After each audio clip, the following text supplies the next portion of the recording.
Hey there, it's Outlaw74 and today I'm going to talk about the Shantae Half Genie Hero DLC. This won't be like my other two types of reviews. Instead, it's just a little bit about each DLC and my overall thoughts on all the DLC as a whole. Mainly since if I didn't leave that part for the very end, then each DLC end section would sound rather similar and I don't want to come off as repetitive. There is some slight spoilers for some of the DLCs as they take place during the game. If you're curious of what I thought of the base game of Shantae Half Genie Hero, just click the link in the description. Okay, first up is the Risky Boots DLC titled Pirate Queen's Quest. This is supposed to take place right after Risky turns Shantae evil for a bit. Your goal as Risky is to make your super evil device to take over the world. There are slight differences in the dialogue as it's told with Risky's viewpoint. Just like Shantae in the original game, you start off rather weak, but you do get new power-ups as you take down the bosses. You can get such powers like the Cannon Hop and Pirate Hat Glider. There's two different collectibles you can nab, one being the Dark Magic Clouds, which help your abilities get stronger, such as your gun, and the 4 types of ammo it gets, like a homing missile and cannonball. It can also make something like your hat glide for much longer and let you make way more jumps with your cannonball hop. Doing this lets you reach new areas you couldn't reach before. Yes, you can backtrack to previous levels as Risky while taking a little bubble bath, choosing what level she wants to tackle, and the game lets you know what you're missing. The other collectible is Genie Gems, which you need to actually beat the game.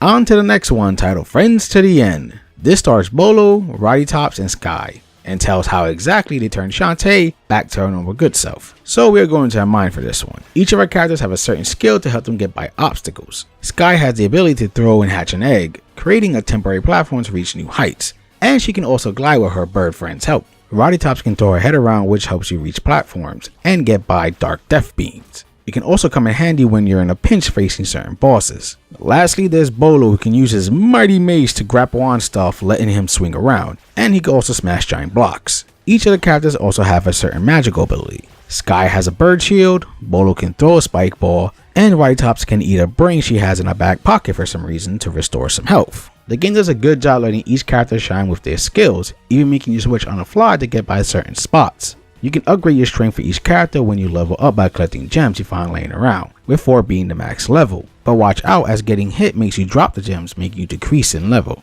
There is no health upgrades here. You have 3 hearts and that's it, so you gotta watch out. There is also no fancy menu screen for these 3 like Risky has, but you can keep track of the squids you've collected in each stage. And with level select, you can revisit any stage you want to get the ones you missed. Now we have the final DLC, which is simply called the Costume Pack. Also, just to save some time, the Costume Pack works kind of the same way as Friends to the End. Since you have a set number of hearts, no fancy menu but still have a level select to get what you missed, and the gem upgrade system. Okay, with that out of the way, let's hop in. For the Costume Pack, you have 3 different costumes to pick from, each with their own little story and gameplay differences. First, we got Officer Shantae, whose mission is to take down the space hooligans and any other criminal along the way. In this outfit, Shantae cannot swim or duck, but she does have a handy dandy pistol that can get even stronger. And her powers are to control blocks at a push of a button. This turns into some real fun puzzle platforming as you run by the levels. Though watch out, since if you time it wrong, you can end up slamming against the TV. If you ever played or seen a game called Mighty Switch Force, you can clearly see where the inspiration of gameplay and Shantae's costume comes from. Up next is Ninja Shantae, who just got a new spiffy ninja outfit and with the help of her scroll plans to become a ninja master. You'll notice this Shantae is way faster on her feet, and not only that, she has some new tools to help her get around, like her Ninja Vanish, which can let her hop around across and upwards. She also has some Ninja Shuriken she can toss around to vanquish her enemies.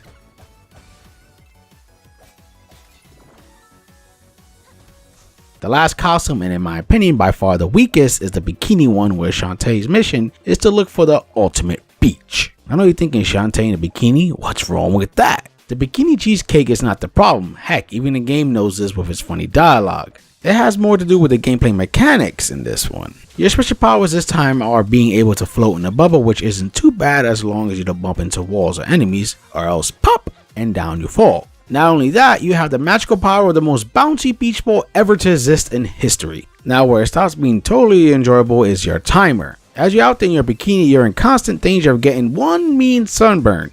So you need plenty of sunscreen to rub on you to protect yourself, or you can take a dip in water to cool off. Now if you can't find none, then you start to burn up, and once you reach max, you start to lose health. Now I will say the game is pretty fair for the most part with the lotion, but sometimes there are none that are close enough, and sometimes in boss battles they don't drop as often. leading you to rush through the level making dumb mistakes and getting killed or getting unfairly killed when the boss refuses to drop one. I also forgot to mention that Shantae takes more damage in this costume as well. So yeah, that's why I found this one to be the less enjoyable of the bunch.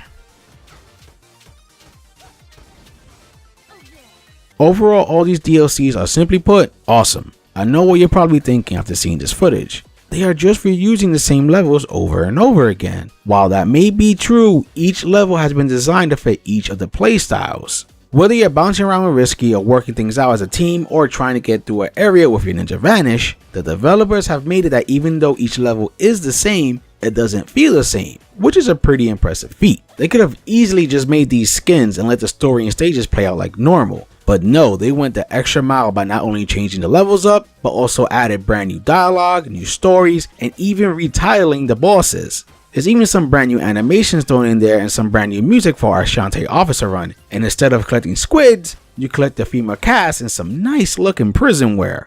It's very clear a lot of love went into the DLC. I guess a negative you can point out is these do tend to run rather short. My Risky run was 2 hours and 21 minutes, Friends was 1 hour and 59 minutes, Officer was 1 hour and 14 minutes, Beach was 1 hour and 5 minutes, and finally Ninja was 1 hour and 3 minutes. And this is with me finding everything and not even trying to do a speed run. Of course this will differ depending on the player, but I just wanted to give you a good sense of time. Also, when it comes to replayability, all that's there is collecting what you miss and doing the speed run for the fan servicey wallpapers. Though even with those negatives, these DLCs are a wonderful and fun experience, even with the beach costume being the least enjoyable of the bunch. I say if you're hungry for more Shantae, this is definitely worth your time and money. I hope you enjoyed my thoughts on this DLC, and for gamer's sake, keep gaming.